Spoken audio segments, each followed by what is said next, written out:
Hello प्यारे बच्चों। आज हम आपकी कक्षा 4 की पर्यावरण अध्ययन की किताब के पाठ 13 पहाड़ों से समुंदर तक पढ़ेंगे। जैसा कि पाठ के नाम से ही हमें पता चल रहा है कि ये पाठ एक नदी के पहाड़ों से समुद्र तक के सफ़र के बारे में है। इस पाठ को पढ़ने के बाद आप निम्नलिखित बातें भी जान पाएंगे। नदी कैसे दूषित होती है, नदी को साफ करने के लिए कौन कौन से उपाय किए जा सकते हैं, कौन सी ऐसी चीज़ें हैं जो पानी में घुल पाती हैं और जो पानी में नहीं घुल पाती। तो आइए बच्चों, हम शुरू करते हैं पाठ को पढ़ना। पहाड़ों से समुंदर तक। नदी के चित्र को ध्यान से देखिए और नीचे दिए गए शब्दों को पढ़िए। बच्चों, आप इस चित्र को ध्यान से देखिए कि देखिए नदी कैसे पहाड़ों से निकल रही है और कैसे फिर बस्ती में आती है और कैसे फैक्ट्रियां इसके आसपास हैं। ये सब आप ध्यान से देखिए और जो शब्द दिए गए हैं आपको उन्हें पढ़िए। आपको क्या करना है, उन शब्दों की सहायता से आपको एक कहानी लिखनी है। तो शब्द कौन से हैं? नाव, बहता पानी, नीला, मछलियाँ, पानी के पौधे, नदी, बड़ा जहाज़, तेल, नदी के किनारे, बदबू, फैक्ट्रियाँ, जानवर, कपड़े धोना, दूसरे काम, बदलाव, शहर। तो बच्चों, आप कोशिश करिए इन शब्दों का इस्तेमाल करते हुए आप एक कहानी लिखिए। थोड़ी सी सहायता मैं आपकी कर सकती हूँ। तो हम इस तरीके से कहानी शुरू कर सकते हैं। बहुत समय पहले की बात है, एक सुंदर सी नदी थी। उस नदी का पानी बिल्कुल साफ था और दूर से देखने पर नीले रंग का लगता था। बहुत सारी मछलियाँ उस नदी में अपने परिवार के साथ रहती थी। तो बच्चों, अब मैंने मछलियाँ तक इन शब्दों का इस्तेमाल करके कहानी बनाई है। तो आप आगे के शब्दों का इस्तेमाल करते हुए कहानी बनाइए और ये कहानी अपने दोस्तों और माता पिता को सुनाइए।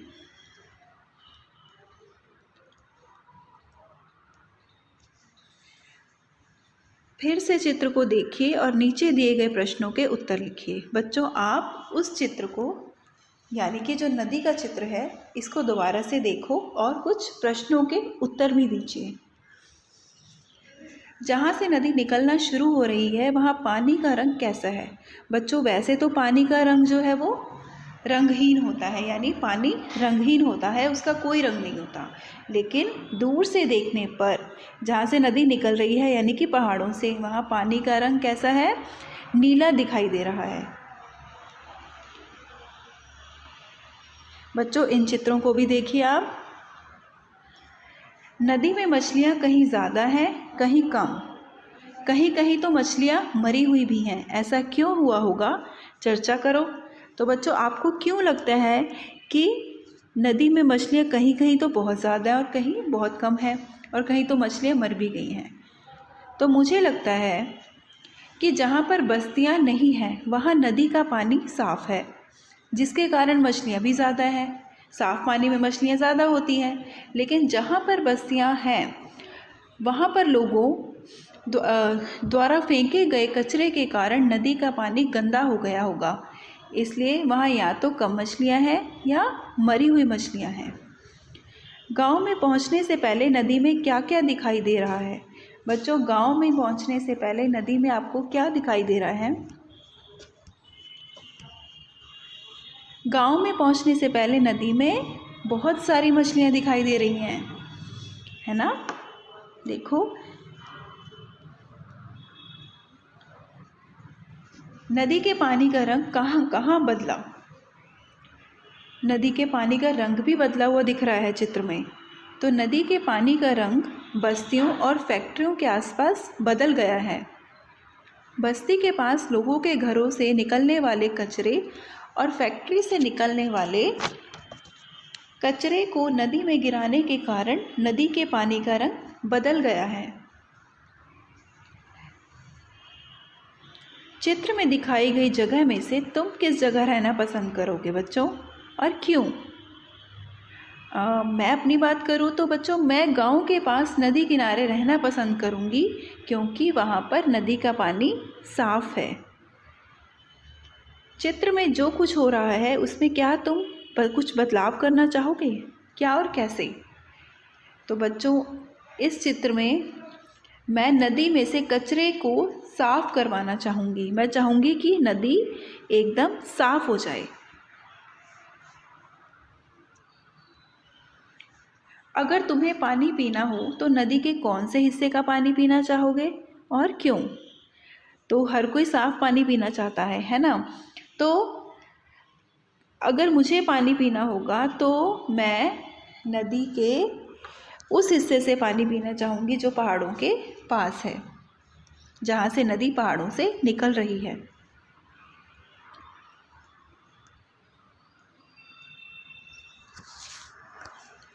नदियों को साफ करने के लिए क्या क्या किया जा सकता है? तो बच्चों, कुछ ऐसे उपाय होते हैं जिससे हम नदियों को साफ कर सकते हैं। तो आप कौन से उपाय करना चाहोगे? क्या उपाय हो सकते हैं? तो सबसे पहले नदी में कूड़ा नहीं गिराना चाहिए।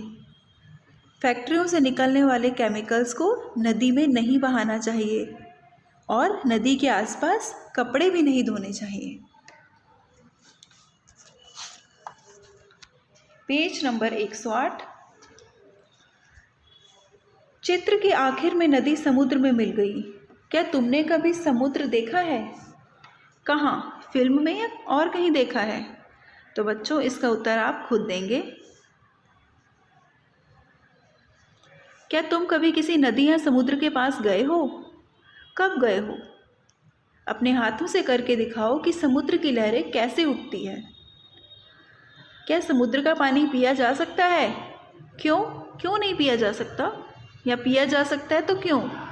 खारा होता है बच्चों समुद्र का पानी। क्या पूरे साल में नदी, तालाब और झरनों के पानी में कुछ बदलाव होते हैं?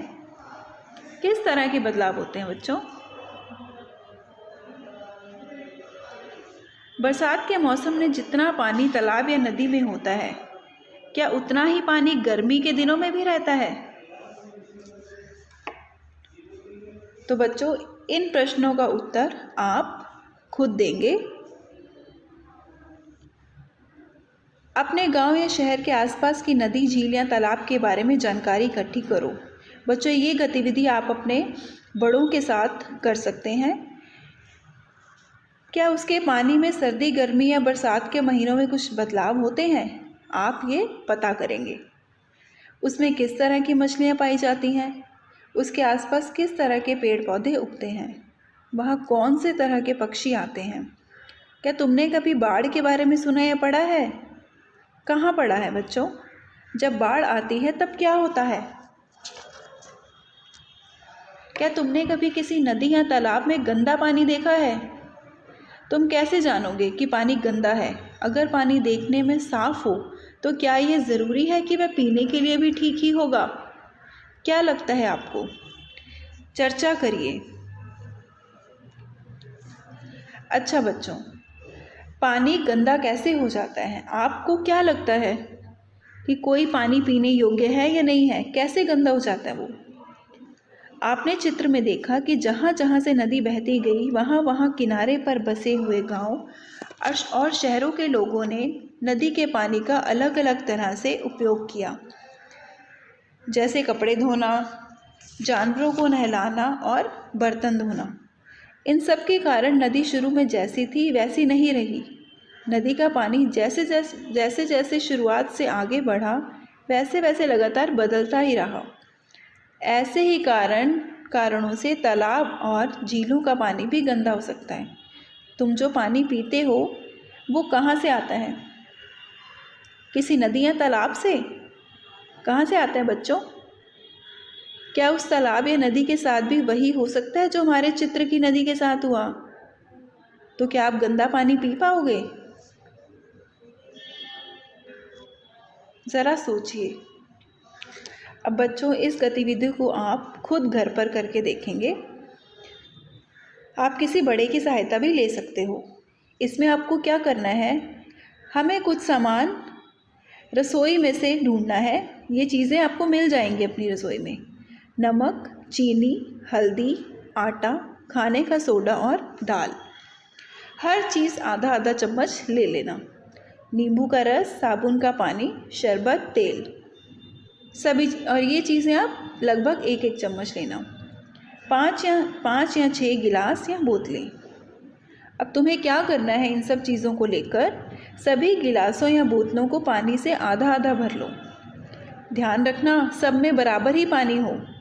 अब हर बर्तन में एक एक चीज़ डालो, जैसे एक बर्तन में हल्दी, फिर दूसरे में तेल, तीसरे में खाने का सोडा।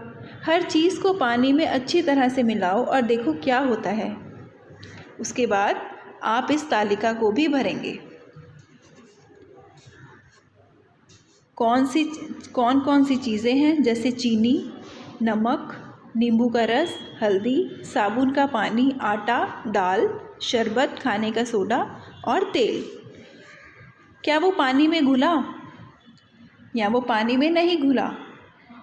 क्या पानी का रंग बदला? क्या पानी का रंग नहीं बदला? तो बच्चों, आप इस तालिका को भरेंगे। आपने जो देखा उसके आधार पर आप इन प्रश्नों के उत्तर भी देंगे। क्या सभी चीज़ें पानी में घुल सकती हैं? क्या पानी का रंग हमेशा बदलता ही है? क्या तेल पानी में घुला था? तुम कैसे कह सकते हो कि यह घुला या नहीं? कैसे कह सकते हैं? तेल पानी पर तैरता है बच्चों। कुछ चीज़ें पानी में घुलने पर भी पानी का रंग नहीं बदलता, जैसे कि नमक या चीनी। क्या हम कह सकते हैं कि वे पानी में नहीं हैं? सोचो, अगर कुछ चीज़ें पानी में घुले ही नहीं, जैसे कि शक्कर, नमक, शरबत, नींबू का रस, तो क्या होगा? सोचिए। और अगर सब चीज़ें पानी में घुल जाएं, तब क्या होगा? जैसे पत्थर, प्लास्टिक, चौक, कूड़ा कचरा आदि, तब क्या करोगे? बहुत सारी चीज़ें पानी में आसानी से घुल जाती हैं। इनमें से कई चीज़ें हमारे शरीर के लिए हानिकारक यानी कि नुकसानदायक हो सकती हैं। इसलिए पीने से पहले पानी को साफ़ करना बहुत ज़रूरी है। पानी साफ़ करने का सबसे अच्छा तरीका है पानी को उबालना। ये तो आप सभी ने भी सुना होगा। अगर किसी कारण से यह करने में कठिनाई हो, मुश्किल हो, तो क्या तुम पानी साफ़ करने का कोई और तरीका सोच सकते हो? सोचो, किसी दिन गैस ख़त्म हो जाए और आप पानी ना उबाल पाओ, तो आप कैसे पानी पिएंगे? कोई और तरीके बताइए। कैसे तुम्हारे घर में पीने का पानी कैसे साफ़ किया जाता है बच्चों? मेरे घर में पीने के पानी को पीने से पहले फ़िल्टर में डालकर साफ़ किया जाता है। पानी को साफ़ करने के अलग अलग तरीक़ों के बारे में पता करिए और इन तरीक़ों में से किन्हीं दो के चित्र भी बनाइए। तो बच्चों, और कौन कौन से तरीके हो सकते हैं पानी को साफ़ करने के? पानी को उबाला जा सकता है, क्लोरीन की गोली डाली जा सकती है, या फिर आरओ फ़िल्टर का इस्तेमाल करके पानी को साफ़ किया जा सकता है। तो बच्चों, आप इन सभी में से किन्हीं दो के चित्र बनाइए। तो बच्चों, ये थी पानी और उससे जुड़े कुछ प्रश्न और उनके जवाब। तो हम आपसे मिलेंगे अपनी अगली वीडियो में। तब तक के लिए स्वस्थ रहिए, सुरक्षित रहिए।